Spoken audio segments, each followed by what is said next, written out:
যিনি স্বৈরাচার বিরোধী আন্দোলনের সংগঠক হিসাবে, পরিকল্পনাকারী হিসাবে ভূমিকা রেখেছেন।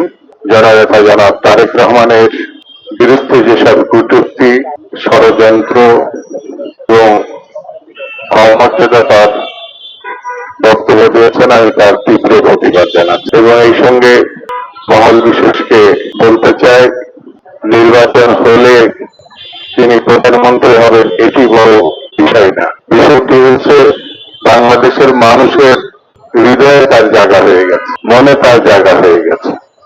স্বাধীনতার ঘোষক শহীদ জিয়াউর রহমান, দেশনেত্রী, আপসের নেত্রী বেগম খালেদা জিয়ার পরে এই দেশের সব থেকে জনপ্রিয় নেতা হিসাবে যিনি ইতিমধ্যেই স্বমহিমায়, স্বযোগ্যতায় জায়গা করে নিয়েছেন, তিনি আছেন জনাব তারেক রহমান।